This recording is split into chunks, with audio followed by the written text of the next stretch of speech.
Gracias, mi bella. Muy buenos días, hermanitas. Dios les bendiga. Y como dijo nuestra amada hermana, hoy comenzaremos la epístola de Santiago, que fue escrita por el apóstol Santiago. Y aunque Santiago no fue uno de los 12 discípulos elegidos por Jesucristo, pero el hecho que fue uno de los testigos de la resurrección de Jesucristo y estuvo presente cuando el Espíritu Santo fue derramado en el día de Pentecostés, y también él estaba presente cuando el Espíritu Santo fue derramado en el día de Pentecostés. Y también estaba presente entre los congregados después de la ascensión, a la espera de la venida del Espíritu Santo. Esto lo hace calificar como apóstol de Jesús. Y posteriormente, Santiago se convierte en un líder de los creyentes en Jerusalén. Y el apóstol Pablo lo confirma en Gálatas, en el capítulo 1, versículo 19, cuando él dice: no vi a ningún otro de los apóstoles, sino a Jacobo, el hermano del Señor. Y vamos a refrescarnos eh, vamos a refrescar algunos datos del autor. Santiago, que también llamado Jacob, fue hijo de José y María, y se dice que Santiago dominaba el idioma griego. El Evangelio, según San Mateo y Marcos, confirman que entre los que oían hablar a Jesucristo con tanta sabiduría, se cuestionaban al ver a Jesús, ya que ellos sabían que María era su madre y Santiago, José, Simón y Judas eran sus hermanos. Aquí confirmando que era medio hermano de Jesús. También Santiago se ganó algunos apodos: Santiago el Justo, Obleas, que es una palabra griega que significa baluarte del pueblo, y también rodillas de camello viejo, ya que él oraba continuamente en el templo por los judíos para que Dios los perdonara, y por eso él pasaba bastante tiempo de rodilla en oración, porque tenía la seguridad y la confianza que la oración eficaz del justo puede mucho. Y es lo que él mismo lo confirma en el último capítulo de su epístola. Santiago, como anciano, dirigió la iglesia en Jerusalén hasta su martirio en el año 62 después de Cristo, por órdenes del Sanedrín. Y su liderazgo es un modelo de cómo ser un líder justo, unificador y firme. Y es considerado como un pacificador. Y Pablo describe a Santiago como una columna de la iglesia junto con Cefas y Juan. Y también lo describe como un hombre de gran reputación. Pero todos tenemos un pero. Y el refrán, nadie sabe lo que tiene hasta que lo pierde, fue comprendido, entendido y vivido por Santiago. Pues a veces no le damos el valor que merece a algo, a alguien, cuando lo tenemos. Solo cuando lo perdemos, porque nos acostumbramos a lo que tenemos. Pero lo más importante es reaccionar positivamente al darnos cuenta de la verdad y de lo valioso que hemos perdido, y no actuar negativamente como lo hizo Judas Iscariote, que se ahorcó al darse cuenta de lo que había hecho. En cambio, Santiago, ¿verdad? Él era escéptico hacia Jesús, pues era incrédulo y no creía que Jesús era el Mesías. Y es que el orgullo, el egoísmo y la envidia nos ciegan para no ver lo que está a nuestro alrededor. Y esto es lo que le sucedió con los hermanos de Jesús, ¿verdad? Todos ellos. Y como lo explica el Evangelio según Juan, en el capítulo 7, los hermanos de Jesús se burlaron de él y le dijeron que se fuera para Judea. Pues ahí los discípulos lo iban a ver y sus obras iban a ser conocidas y para qué actuar en secreto, ¿verdad? Ellos querían que burlándose que todo el mundo conozca a Jesucristo. Pero el Señor les dijo que les contestó que para ellos cualquier tiempo era bueno, pero el tiempo de él aún no había llegado.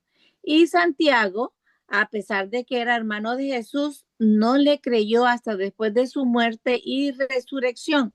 Pero al ver a su hermano vivo, al mismo que habían crucificado, Santiago cree que Jesús es el Cristo, el Mesías, el Hijo de Dios, enviado para salvar a la gente de sus pecados.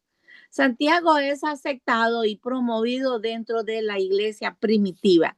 Y también es admirable de la forma humilde de cómo Santiago se dirige a Jesús representándose como siervo de Dios y del Señor Jesucristo y no simplemente como su medio hermano.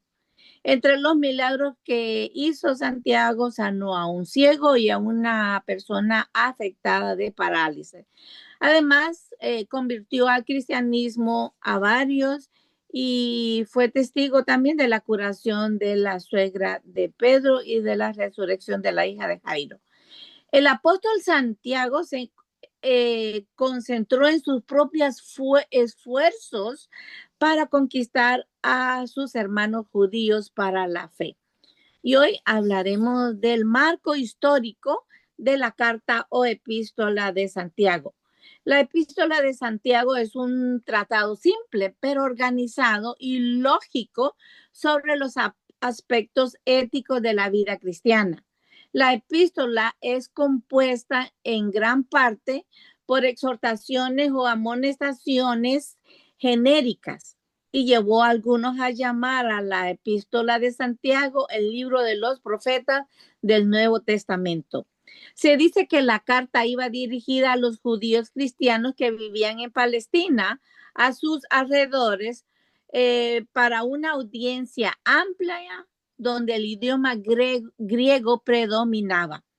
Y el propósito del libro es poner al descubierto las prácticas hipócritas y enseñar una conducta cristiana correcta y no las falsas enseñanzas que conducían al mal interpretar la verdadera religión. Y el apóstol Santiago aplicó su firme carácter y fue muy directo en corregir y enseñar que la fe sin obras es muerta. Por lo tanto, las obras no dan salvación. Y como líder, Santiago, el hermano de Jesús, habló con autoridad y sabiduría de lo alto para poner fin a una controversia interna de la iglesia acerca de la circuncisión de los creyentes gentiles.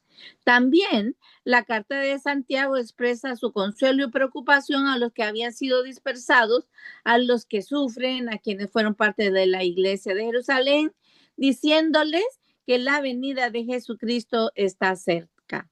También Santiago demanda en su epístola justicia para defender y alentar a los pobres necesitados y a condenar el favoritismo basado en la riqueza y confrontar a los ricos por su codicia, apatía, explotación y orgullo necio. Santiago no solo nos insta a tener compasión y cuidar de los pobres, sino que los eleva, los honra. Los cristianos no deben mostrar parcialidad con los ricos ni tampoco actuar con perjuicio en contra de los pobres, es lo que él nos amonesta. Dice también Santiago en su epístola que la fe genuina producirá inevitablemente buenas obras, sobre el cual da prácticos consejos mediante un discurso teológico sobre la relación entre la fe y la conducta. Y él habla con firmeza a los hermanos, preparándoles para cuando ellos pasen por diversas pruebas, pues él da por hecho que vamos a tener pruebas y que si es posible sacar provecho de ellas. La idea no es fingir que somos felices cuando se enfrenta al dolor o las a las tribulaciones, sino tener una perspectiva positiva, tener por sumo gozo, porque las pruebas pueden producir en nuestras vidas para que durante las pruebas o dificultades, ¿verdad? Sea un periodo de aprendizaje y que los tiempos difíciles puedan enseñarnos paciencia, madurez y carácter firme. Además, muestra la importancia de controlar nuestras palabras y nos hace distinguir entre dos clases de sabiduría, la terrenal y la celestial. También anima a los lectores a abandonar sus malos deseos y a obedecer a Dios. Y nos hace entender que la sabiduría de Dios nos ayuda a controlar la lengua y a dominar nuestra conducta. También condena a quienes confían en sus propios planes y recursos. Al igual, exhorta a los lectores a ser pacientes con los demás, a ser íntegros en sus promesas, a abogar por otros y el ayudarse mutuamente a permanecer fieles a Dios. Santiago se distingue por ser sumamente práctico y directo en su mensaje y expresa algunas de las verdades teológicas más profundas del Nuevo Testamento. Por ejemplo, nos habla de la lengua, que es un miembro pequeño, pero se jacta de grandes cosas. También nos exhorta a pedir sabiduría, pues es necesaria para expresarse correctamente en la adoración y determinar quién debe enseñar para evitar los conflictos internos que crean disensión en las congregaciones.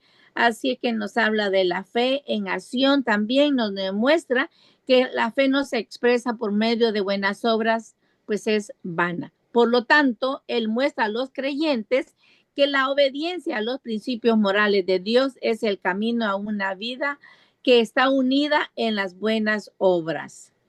La epístola de Santiago muestra la fuente de su autoridad como siervo de Dios y del Señor Jesucristo, estimulándonos a un cambio de conducta o de creencia basado en la palabra y la lección de la verdad.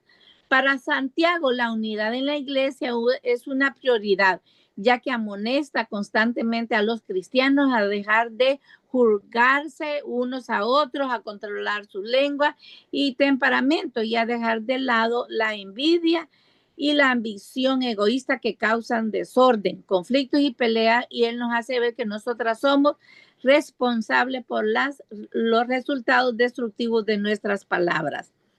Así que algunos podrían considerar esta epístola como un manual sobre cómo llevar la vida cristiana, ya que nos guía a ser un hacedor de la palabra, pues es una fuente de exhortación, consuelo, reprobación y aliento. Dios les bendiga.